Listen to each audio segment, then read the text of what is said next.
نو دو کسانو معاذ ابن جبل رضی اللہ تعالیٰ عنہ، معاذ ابن عمرو ابن جموح رضی اللہ تعالیٰ عنہما. یو معاذ ابن جبل یو معاذ ابن عمرو. دا عمرو ابن جموح رضی اللہ تعالیٰ عنہ زویو. دا دو صحابه کرام چو الکانو زوانانو لا. خدا صحابه کرام چو دا د وخت نه بوت شکن خلقو، بوتان او دا عبادتګاهونه او دا درګاهونه دا به سخت بدی شول، رنګول به لري کول به چې د الله نه سوا د بل چاته د سجده کې هودل شي. موحد سړی باندې دا نه برداشت کیږي. نو دی وشپا د دې عمرو ابن جموح رضی الله تعالی عنہ د دې به فضایل اعمال کې موغټ صحابي ډیر ناشنا او په احد کې به شهید شوی دی. ان شاء الله سیرت به راځي په خپل ځای کور نه وزي او بیبي مله او په دسه زنانه خپل خاوندانان به jihad لریږي چې دا شهیدان شي. او زمونږ دا خو چې دا بچي او دا ورونه او دا روان قارتي شي الله مړ شوی لا د ورنه وته نه په کال کې وجني غر کېږم او سرتوره شوم. نه صحابه کرام څومره غربت دی، څومره تل خاوندم پې غور ورکوي. مړه اوس به جنګ راوتښتې وی تا ته ګوره په ګوړه په جهاد ته ګوره د کور نه راوځي او د زړه نه د ډېر افسوس او د تمنا وکړه اللهم لا تردني الى اهلي، الله دې کور ته مې بیرته راموله. نو دومره عجیبه دعا و دا د صحابي چې د احد څومره شهیدانو ټول د دې د وجې نه په دې وځي دفن شو. کور ته اس او خان تلنه داسې ناشنا دعا یې کړې وه. نو دی له ایمان نه راوړی، د دې یو بوتو د لرګو نه به یې جوړ کړی و، ډېر ښایسته او مزین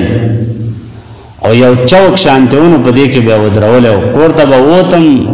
عبادت به یې وله کوه چې راننوت به م ډېر سخت خوشحاله. نو دا خپل زوی معاذ او دا بل معاذ ابن جبل رضی الله تعالی عنهما دواړو یو بل سره مشوره وکړه لکه والله زه په داسې ترتیب ته دا بوت مات کو چې دا مؤمنانو له ضرر ورنه رسوي او دویم د دې شرک نه دا ړوند تور شي. صحیح دی ویلي شپه راووتل ګرځي دا بوت یې له پیدا کو، خټې راواغستې به دې مخې له ورګزار کړي، بیا راوړي او د کچرې ځای و هغې ته یې ښکته ورګزار کو. عمرو ابن جموح رضی الله تعالی عنہ چې سار را پاڅېده راغی ډېرې سختې ښېرې وکړې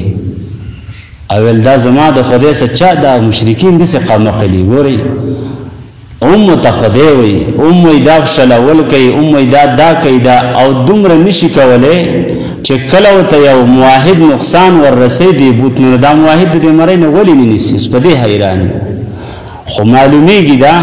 چې دې انسان کې عقل نه چې هلکه ته یې هله خیرې کې دا په خپله ولې جټکه نه ورکوي. هغه ده میرعلي بابا یو ځل چا وران کړی دا زیارت مونږ واړه دا پاچاګان ټول روانو په دې پخوا خو داسې جاهلت و او خیرې کولې ویل یا الله که زمونږ دا نیکه چا غر کړی ته یې غر کړي. نو اوس داسې نه کول چې دا چا ورانه او چې هلکه دا غر کړي که نه چې هلکه مونږ غر کوي پښې له پښې وله روان یو سرتور سر زنانه روان یو دومره تعظیم یې کېږي او موحد ته څه نشي ویلی خو عقل نه عقل. نو عمرو بن جموح رضی الله تعالی عنه خیرې م وکړلې کډې وډې مې ویلې را یې وړ وینځه خوشبودار یې که تیل میل یې پرې ولګول بیا یې راوړ ویې دراوړ. دویمه شپه شوه دا صحابه بیا ورل ګوره داسې ناشنا خلک و مجاهدین خلک و زمونږ به شان دا نه و چې لکه شربت یې جوړ شي او دا او هغه کار یې ختمه هل دا بوت یې وله بیا راواغست بیا یې پې دا خوشان ورګزار کړه او ویې وړي او بل کچردان ځای او پاک یې نسکور داسې ورګزار کړو. بیا یې راغی سار کې عمرو ابن جموح ډېرې سختې ردې بدې کنځلې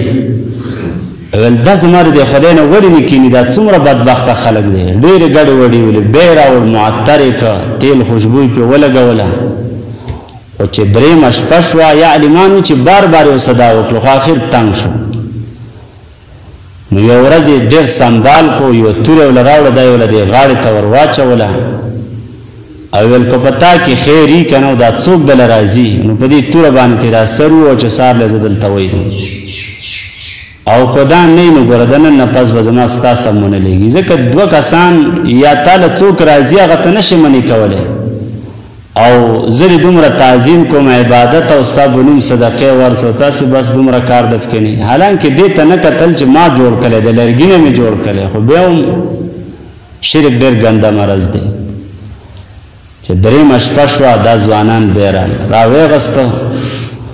او لرې ګرځېدی او مړ سپی بې نیسته نو هغه مړ سپی م راوړ هغه یې په دې خېټه پسې کلک کلک وتاړه او یو ښه کچرې ځای و نو ویوړ هغه ته بیا ورګزار کړو خو دا سپی پې د بره کړو دا بوټی ته د لاندې کړ او دا توره ته لرې ګزار کړه سار له چې عمرو بن جموح رضی الله تعالی عنه ګوره الله چې د انسان د زړه ته بشاشت د ایمان او د اسلام ورنه باسي نسې باني وله ګوري راغی په دې کناره ورته ودرېد او یو ناشنا شعري وه والله لو كنت إلها لم تكن انت وكلب واستبير في قرني قسم په خدای دا ته څنګه خدای که ته چرته اله وې خدای وې نن به تاوس پیدا یو ځای به دې کوي کې جوړه نه وې پراته هرې به دې خېټه پروت دی او ته لاندې پروت دی أفن لملقاك إلها مستدا ای تبایی دی ستار دی ملاقات د پاره چې تکیه دې ته لګولې ده یا ته تا تکیه لګول ده او الان فتشناک عن سوء الغبن نن ستا دغه بې پیدې دغه نه پرده اوچته شوه چې ته دې هېڅ شي نه یو سپی د ځان نه نشي بچ کولی هلکان نیازي هغه د کچرې ته ګزاري ځان ستا د دې بېخیرۍ نه اوس پرده اوچته شوه الحمد لله العلي ذي المنن الواهب الرزاق ديان الديان ټول د کمال صفتونه خاص هغه الله لري چې هغه اوچت دی خاوند احسانونه دی بخښنه کوونکی دی رزق ورکوونکی دی عقیده نصیب کوونکی دی والذي انقذني من قبل ان اكون في ظلمه قبر مرتهن دا الله ډېر شکرونه دي چې الله ز خلاص کړم ستانه مخکې د دې نه چې په قبر کې د الله څخه ګاڼه شوی وې مرتهن شوی وې او الله تپوس کولی نو ما به څه جواب ورکولی خو د الله شکر دی چې زه د دې نه خلاص شوم راغی د نبي علیه السلام خواله او ایمان یې پرې راوړ چې ما ته کلمه ووایه نو داسې مؤمنان پکې وو پټ پټ دعوت د دې صحابه هم روانو د رسول الله سلام هم روانو داسې نور مؤمنانو چې هغوی به هم په دې ترتیب باندې څه عقلا څه نقلا دا به راروان